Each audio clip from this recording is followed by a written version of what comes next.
jeudi 3 août, les députés débattent du projet de loi pour la confiance dans la vie politique. La députée Alice Taureau prend la parole pour défendre ce projet. Quelques secondes à peine après le début de son allocution, des cris de chèvre résonnent dans l'Assemblée nationale. Madame le Président. Alors moi je voterai contre cette motion. Pourquoi ? Parce que je considère que c'est une manœuvre dilatoire et qu'il faut avancer.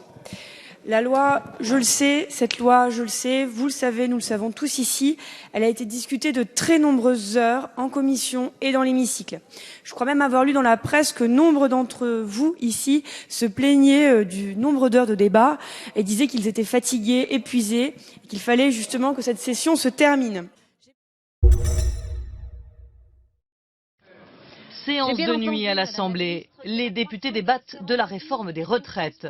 L'écologiste Véronique Massonneau prend la parole, interrompue soudain par des caquettements provenant des bancs de l'UMP.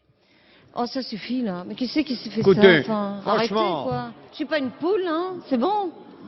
il y a des comportements La durée incroyables. moyenne de cotisation Les est bruits de de basse-cour seraient sortis de la bouche du député du Morbihan Philippe Leray. Il rit, ses collègues avec lui, et malgré les remontrances du président de l'Assemblée, il recommence. Les conséquences de cet allongement sur le chômage des seniors, ni celui des jeunes. Les projections La retenues députée commence à perdre ses moyens me semblent en Finissez, outre Madame quelque Massonneau. peu optimistes. et achève son intervention dans un mouvement de colère. Les uns et les autres aient des idées à défendre. Mais que l'on se transforme en cours de récréation, non. La séance est suspendue et ce matin, les femmes font bloc, toutes tendances politiques confondues. On ne peut que regretter évidemment que certains aient du mal à conserver une attitude conforme à leurs fonctions après des dîners manifestement trop arrosés. Voilà, je le déplore. Sous couvert de blaguer ou de rire, parfois il se laisse beaucoup trop aller.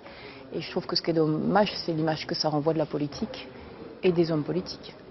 Quant au présumé auteur des caquettements, il restait ce matin injoignable. La conférence des présidents décidera cet après-midi d'éventuelles sanctions. Notamment dans les établissements publics qui gèrent les grandes opérations d'intérêt national. Merci. Merci. Madame Cécile Duflot, ministre de l'Égalité des Territoires et du Logement.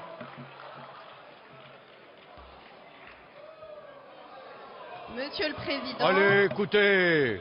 Mesdames et Messieurs les députés, mais surtout Messieurs, visiblement, Monsieur le député Fromentin,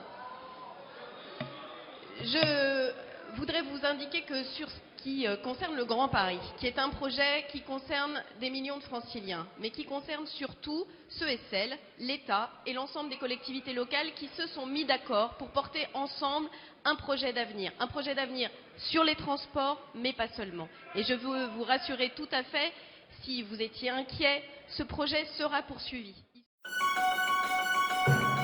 Alain Benisti. Merci, Monsieur le Président. Vous me permettrez, Madame la Ministre, de vous féliciter pour le choix de la couleur de votre tailleur. Le vert vous va effectivement à merveille.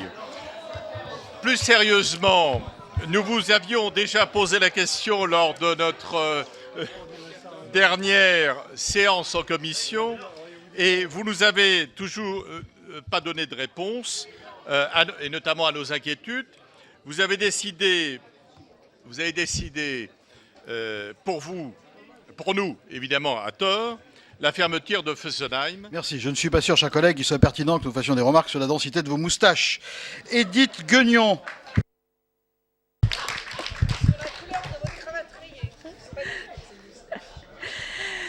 Messieurs les... J'ai noté avec une certaine satisfaction qu'il y a une ministre déléguée chargée des petites et moyennes entreprises. Cette ministre, c'est Madame Fleur Pellerin. Et elle me donne l'impression d'être tout à fait capable de se défendre, tout à fait capable d'argumenter et me semble avoir parfaitement le niveau. Et alors, ma curiosité m'a poussé à aller voir son décret, le décret définissant ses compétences. Je vous lis ce décret parce que c'est intéressant, cerise sur le gâteau. Elle est associée aux actions et promeut les mesures notamment financières, juridiques et scientifiques propres à créer sur le territoire national un environnement favorable à la création et au développement de ces entreprises. Donc elle doit être ici puisqu'on parle des PME. Et plus encore, j'ouvre les guillemets, elle est associée à l'élaboration des mesures fiscales et sociales dans son domaine. Donc si on applique le décret de votre gouvernement, décret du 9 juin, il est tout récent, il est encore dans vos mémoires, l'encre n'en est pas sèche.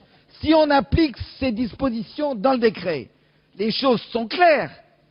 Si elle n'est pas là simplement pour les apparences et pour servir de pot de fleurs, elle doit figurer à nos débats et venir nous rejoindre. Merci. Avis de la Commission.